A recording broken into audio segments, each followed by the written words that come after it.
Hi friends, welcome to my variety ಅಡುಗೆ channel. ಇವತ್ತು ನಾನು ಮುಸ್ಲಿಂ ಸ್ಟೈಲ್ ಕೈಮಾ ಉಂಡೆ ಮಾಡ್ತಾ ಇದ್ದೀನಿ. ಡ್ರೈ ಕೈಮಾ ಉಂಡೆನ ಇದು ಚಪಾತಿ, ಪೂರಿ ಎಲ್ಲದಕ್ಕೂ ಸೂಟ್ ಆಗುತ್ತೆ. ಹಾಗೆ ನಾವು ಈ ಬೇಳೆ ಸಾಂಬಾರು ಮತ್ತು ತಿಳಿ ಸಾಂಬಾರು, ರಸಮ್ ಜೊತೆಗೆ ನೆಂಚ್ಕೊಳ್ಳೋಕ್ಕೂ ಚೆನ್ನಾಗಿರುತ್ತೆ.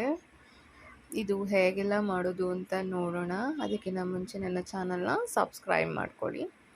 ಈಗ ನಾನು 3/4 kg ನಾನು ಕೈಮಾ ತೊಗೊಂಡಿದ್ದೀನಿ. ಹಾಗೆ ಈ ಕಪ್ನಲ್ಲಿ ನಾನು 1.5 ಕಪ್ಪಷ್ಟು ನಾನು ಕಡಲೆ ತೊಗೊಂಡಿದ್ದೀನಿ. ಹಾಗೆ ಇದಕ್ಕೆ ಅರಿಶಿನ ತೊಗೊಂಡಿದ್ದೀನಿ 1 ಸ್ಪೂನಷ್ಟು. ಹಾಗೆ 1 ಸ್ಪೂನಷ್ಟು ಚಕ್ಕೆ ಲವಂಗ ಪೌಡರ್ ತೊಗೊಂಡಿದ್ದೀನಿ. ರುಚಿಗೆ ತಕ್ಕಷ್ಟು ಉಪ್ಪು. ಇದಾದಮೇಲೆ ನಾನು ಇದಕ್ಕೆ ಹಸಿರು ಮೆಣಸಿನ್ಕಾಯಿನ ತೊಗೊಂಡಿದ್ದೀನಿ 25. ಹಾಗೆ 2 ಸ್ಪೂನಷ್ಟು ಮೆಣಸು, 2 ಸ್ಪೂನಷ್ಟು ನಾನು ಹಸಿ ತೆಂಗಿನ ತುರಿನ ತೊಗೊಂಡಿದ್ದೀನಿ. ಹಾಗೆ 2 ದೊಡ್ಡ ಮೀಡಿಯಮ್ ಸೈಜಿಂದು ಈರುಳ್ಳಿನ ತೊಗೊಂಡಿದ್ದೀನಿ.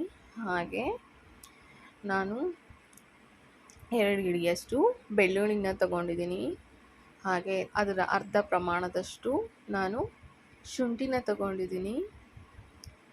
ಆಮೇಲೆ ಒಂದು ದೊಡ್ಡ ಕಟ್ಟಷ್ಟು ನಾನು ಕೊತ್ತಂಬರಿನ ಸೊಪ್ಪನ್ನ ತೊಗೊಂಡಿದ್ದೀನಿ. ನಾನು ಇದಿಷ್ಟು ಕೂಡ ಮಿಕ್ಸ್ ಮಾಡಿ ಇಟ್ಕೊತೀನಿ. ಈಗ ನಾನು ಎಣ್ಣೆ ಹಾಕೋತಾ ಇದ್ದೀನಿ ಒಂದು ಬಾಣಲಿನಲ್ಲಿ. ಎಣ್ಣೆ ಬಿಸಿ ಆಗೋಕ್ಕೆ ಇಟ್ಕೊಳ್ಳೋಣ. ಹಾಗೆ ನಾನು ಇದನ್ನೆಲ್ಲ ಕ್ಲೀನಾಗಿ ಮಿಕ್ಸ್ ಮಾಡಿಕೊಂಡು ಎಣ್ಣೆ ಬಿಸಿ ಆಗೋಕ್ಕೆ ಬಿಡ್ತಾ ಇದ್ದೀನಿ. ನಾನು ಇದಕ್ಕೆ ಒಂದೊಂದೇ ಉಂಡೆ ಹಾಕ್ಕೊಂಡು ಉಂಡೆ ಆಕಾರದಲ್ಲಿ ನಾನು 2 ಸೈಡ್ನ ಕ್ಲೀನಾಗೆ ರೊಟೇಟ್ ಮಾಡಿಕೊಂಡು ನಾನು ಬೇಯಿಸ್ಕೊತೀನಿ ಇದನ್ನು. ಇದಕ್ಕೆ ಬೇಕಾದರೆ ನಾವು ಮೊಟ್ಟೆ ಕೂಡ ಹಾಕ್ಕೋಬೋದು.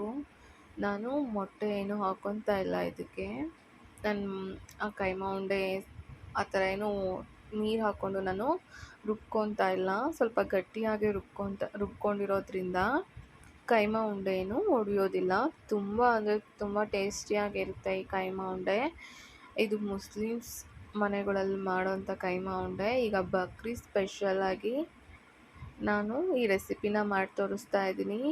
ನನ್ನ ರೆಸಿಪಿಗಳು ಮತ್ತು ನನ್ನ ಚಾನಲ್ನಲ್ಲಿ ಅಡುಗೆಗಳು ನಿಮ್ಗೆ ಇಷ್ಟ ಆಗಿದರೆ ದಯವಿಟ್ಟು ನನ್ನ ಚಾನಲ್ನ ಸಬ್ಸ್ಕ್ರೈಬ್ ಮಾಡಿ. ಹಾಗೆ ನನಗೆ ಸಪೋರ್ಟ್ ಕೂಡ ಮಾಡಿ. ಈಗ ಈ ಕೈಮಾ ಉಂಡೆ ಬೇಯ್ತಾ ಇದೆ. ಈಗ ನಾನು ಇದನ್ನು ತಿರುಗಿಸ್ಕೊತೇನೆ. 2 ಸೈಡ್ ಕ್ಲೀನಾಗೆ ಬೇಯಿಸ್ಕೊಳ್ಳೋಣ ಮೀಡಿಯಮ್ ಫ್ಲೇಮಲ್ಲಿ ಇಟ್ಕೊಂಡು. ಈಗ ಒಂದು ಸೈಡ್ ಇದು ಚೆನ್ನಾಗಿ ಬೆಂದಿದೆ. ಈಗ ಇದನ್ನು ಟರ್ನ್ ಮಾಡ್ಕೊತಾ ಇದ್ದೀನಿ ಕ್ಲೀನಾಗೆ. ಎಲ್ಲ ಕೈಮಾ ಉಂಡೆನೂ ಟರ್ನ್ ಮಾಡಿಕೊಂಡು ಆ ಸೈಡನ್ನು ಬೇಯಿಸ್ಕೊಂಡ್ರೆ ನಮ್ಮ ಕೈಮಾ ಉಂಡೆ ರೆಡಿ ಟು ಹೀಟ್. ನೋಡಿ, ನನ್ನ ಕೈಮಾ ಉಂಡೆ ರೆಡಿ ಆಗಿದೆ. Thank you for watching. Bye.